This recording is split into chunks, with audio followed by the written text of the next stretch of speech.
తెలంగాణలో నిరుద్యోగ భృతికి సంబంధించిన బ్రేకింగ్ న్యూస్ ని అందిస్తున్నాం. నిరుద్యోగ భృతి కోసం యువత పెద్ద ఎత్తున ఎదురుచూపులు చూస్తోంది.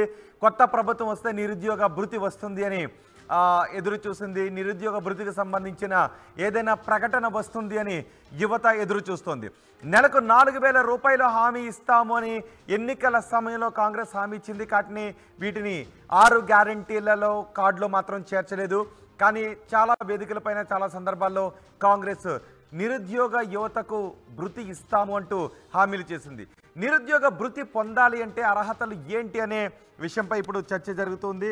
అంతేకాదు నిరుద్యోగ భృతికి సంబంధించి ఇప్పటికే రాజకీయ వర్గాల్లో కూడా చర్చ జరుగుతోంది. నిరుద్యోగ భృతి అంశాన్ని అక్బరుద్దీన్ ఓవైసీ కూడా అసెంబ్లీలో ప్రస్తావించారు. ఎంఐఎం నేత అక్బరుద్దీన్ కూడా నిరుద్యోగ భృతి అంశాన్ని అసెంబ్లీలో ప్రస్తావించారు. ఈ నేపథ్యంలో నిరుద్యోగ భృతికి సంబంధించి ప్రభుత్వం ఎటువంటి ప్రకటన చేస్తుంది అని పెద్ద ఎత్తున చర్చ జరుగుతుంది. యువత కూడా ఎదురుచూపులు చూస్తుంది. నిరుద్యోగ భృతి పొందాలి అంటే అర్హతలు ఏముండాలి అనే విషయంపై కూడా చర్చ జరుగుతుంది. నిరుద్యోగ భృతి పొందాలి అంటే ఇప్పుడు మీకు చదివి వినిపించబోయే అర్హతలు ఉండాలి అనే చర్చ జరుగుతుంది. నిరుద్యోగి తెలంగాణలో పుట్టినవారై ఉండాలి. దరఖాస్తు చేసే సమయంలో అతను నిరుద్యోగిగా ఉండాలి. గ్రాడ్యుయేషన్ లేదా డిప్లొమా పూర్తి చేసిన వాళ్ళై ఉండాలి. ఖచ్చితంగా డిగ్రీ అయినా లేదా డిప్లొమా అయినా పూర్తి చేసిన వాళ్ళై ఉండాలి. లేదంటే అందుకు సంబంధించిన ఏదైనా ఒక విద్యార్హతను పూర్తి చేసిన వాళ్ళైనా అయి ఉండాలి. ఇక జిల్లాలో ఎంప్లాయ్మెంట్ ఎక్స్చేంజీల్లో ఖచ్చితంగా వారు నమోదు చేసుకుని ఉండాలి. నిరుద్యోగ భృతి అంశాన్ని అసెంబ్లీలో అక్బరుద్దీన్ కూడా ప్రస్తావించారు. టీఎస్పీఎస్సీలో దాదాపు 42 లక్షల మంది ఇప్పటికే నమోదు చేసుకుని ఉన్నారు.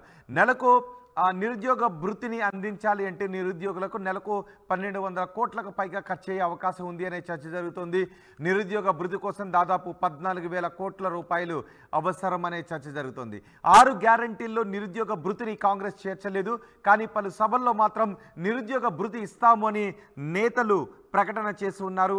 ఈ నేపథ్యంలో కాంగ్రెస్ ప్రభుత్వం అధికారంలోకి రావడంతో ఇప్పటికే 6 గ్యారంటీల విషయాన్ని 6 గ్యారంటీ కార్డులో 6 గ్యారంటీలను కూడా అమలు చేసే విధంగా కాంగ్రెస్ ముందుకు వెళ్తుంది. గ్యారంటీ కార్డులో ఉన్న విషయాలను ఇప్పుడు ఆయా సందర్భాల్లో ఆయా వేదికలపై చేసినటువంటి హామీల అమలులో నిరుద్యోగ భృతి కూడా ఒకటి కావడంతో నిరుద్యోగ యువత ఎక్కువగా ఆశలు పెట్టుకుంది. త్వరలోనే దీనికి సంబంధించి ఒక ప్రకటన వస్తుందని మా ప్రతినిధి మధుతో మాట్లాడదాం.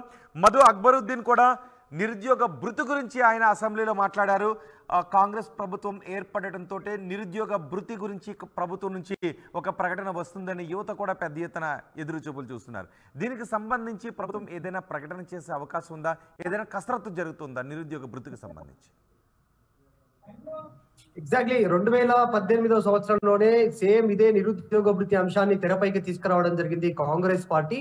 సో కాంగ్రెస్ పార్టీ తీసుకొచ్చినటువంటి నిరుద్యోగ భృతి కంటే 116 రూపాయలు ఎక్కువగా ఇస్తామంటూ అప్పుడున్నటువంటి బీఆర్ఎస్ ప్రభుత్వం వారు హామీ ఇవ్వడం జరిగింది. మళ్ళీ అధికారం చేపట్టారు. సో వాళ్ళు దాన్ని పెద్దగా పట్టించుకోలేదు. నిరుద్యోగ భృతి అనేటువంటిది అసాధ్యమైనటువంటి, దాన్ని గుర్తించడము చాలా కష్టతరమైనటువంటి సాధ్యము. ఎవరెవరు నిరుద్యోగులు అనేటువంటిది రెక్టిఫై చేయడం చాలా రిస్క్ తో కూడుకున్నటువంటి పని. సో దాన్ని తెరపైకి తీసుకురాకపోవడం మంచిది అనేటువంటి వాళ్ళు పక్కన పెట్టారు. అదే తీవ్ర నిరసన వ్యక్తం చేసింది యువత. బాగా నిరసన వ్యక్తం చేయడం జరిగింది. గుదిబండగా మారింది. మొన్న ప్రభుత్వం అనడానికి ఒక కీలకమైనటువంటి మార్పు చేసినటువంటి వారిలో, మార్చాలి ప్రభుత్వం అనుకున్న వాళ్ళు యువత, ఆ నిరుద్యోగులంతా కూడా. సో ఇప్పుడు కాంగ్రెస్ ప్రభుత్వం ఏర్పడింది. 4,000 రూపాయలు నిరుద్యోగ ఇస్తామంటున్నారు. వివిధ రూల్స్ అండ్ రెగ్యులేషన్స్ తీసుకొస్తా ఉన్నారు. సేమ్ ఇదే యాజ్ ఇట్ ఈజ్ రోహిత్, కర్ణాటకలో 5 గ్యారంటీలతో ప్రభుత్వం అధికారంలోకి వచ్చింది. సో తెలంగాణలో 6 గ్యారంటీలు చెప్పి అధికారంలోకి వచ్చింది. అక్కడ కర్ణాటకలో 5 గ్యారంటీల్లో యువ నిధి అనేటువంటి పథకం 5 గ్యారంటీల్లో ఒకటి. కానీ ఇక్కడ 6 గ్యారంటీల్లో నిరుద్యోగ భృతి అనేటువంటిది ఒకటిగా కాదు.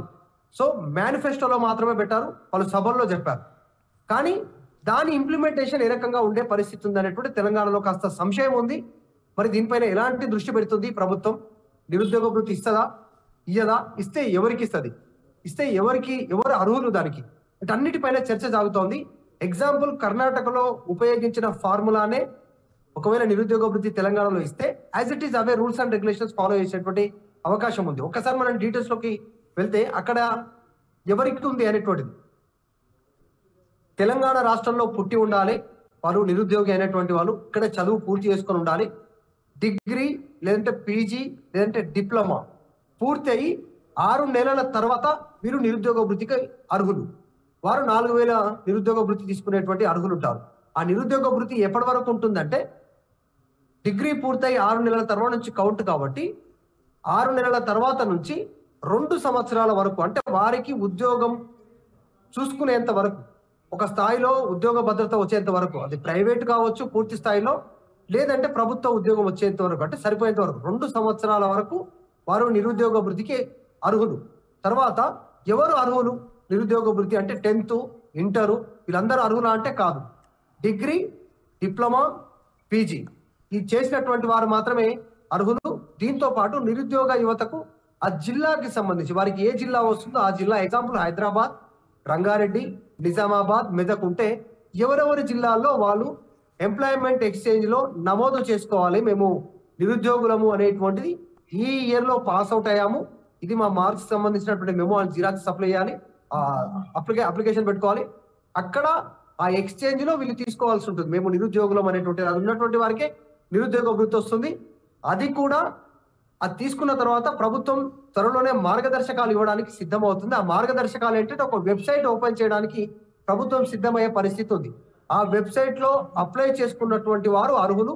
మీకు సేమ్ టీఎస్పీఎస్సీ లేకుంటే ఇతరత్ర సంబంధించిన వాటిలో మీరు ఉద్యోగం కోసం నమోదు చేసుకున్నప్పుడు, అప్లై చేసుకున్నప్పుడు ఎట్లయితే మీకు ఓటీపీ వచ్చి ఒక రిసిప్ట్ వస్తుందో, దానికి సంబంధించి ఒక నెంబర్ వస్తుందో మెయిల్ కి, అలా ఒక వెబ్సైట్ ద్వారా రిజిస్టర్ అయ్యే అవకాశం ఉంటుంది. కర్ణాటకలో యాజ్ అదే ఫార్ములా ఫాలో అవుతున్నారు. సో దాదాపు ఇక్కడ కూడా అదే ఉండే అవకాశం ఉంది. కానీ కర్ణాటకకి తెలంగాణకి డిఫరెన్స్ ఏంటంటే అక్కడ 5 గ్యారెంటీలో నిరుద్యోగ వృత్తి ఉంది, యువ నిధి అనేటువంటి పేరు పైన. అక్కడ 3,000 కాంగ్రెస్ ప్రభుత్వం చెప్పింది. ఇక్కడ మాత్రం 4,000 ఇస్తామన్నారు, 6 గ్యారెంటీలో లేదు. సో మరి ఇది ఎట్లా ఇంప్లిమెంట్ చేస్తారు? చాలా బడ్జెట్ చాలా ఎక్కువ, 14,000 కోట్ల అవసరం అయ్యేటువంటి పరిస్థితి ఉంది. 4,000 ఇవ్వాలి పర్ హెడ్. మరి చాలా మంది నిరుద్యోగులు ఉన్నారు తెలంగాణలో. ఎందుకంటే గతంలోనే చెప్పాము, గతంలోనే కాంగ్రెస్ ప్రభుత్వం చెప్తా వస్తా ఉంది, నిరుద్యోగ వృత్తి అనేటువంటి అంశాన్ని బీఆర్ఎస్ ప్రభుత్వం నిర్లక్ష్యం చేసింది, మేము వస్తే ఖచ్చితంగా ఇస్తామనేటువంటి వాళ్ళు చెప్పే ప్రయత్నం చేస్తారు. దానికి ఏమేమి కావాలి అప్లికేషన్ కోసం చూచాయిగా అక్కడ పక్క రాష్ట్రంలో జరుగుతున్నటువంటి యాక్టివ్ ఇవే ఉంటాయి. తెలంగాణ రెసిడెన్సీ సర్టిఫికెట్ ఉండాలి, తెలంగాణలోనే ఓటర్గా గుర్తింపు పొంది ఉండాలి, ఇక్కడ పాస్పోర్ట్ ఉండాలి, దరఖాస్తుదారికి సంబంధించినటువంటి ఇక్కడే ఆధార్ కార్డు ఉండాలి తెలంగాణలోనే.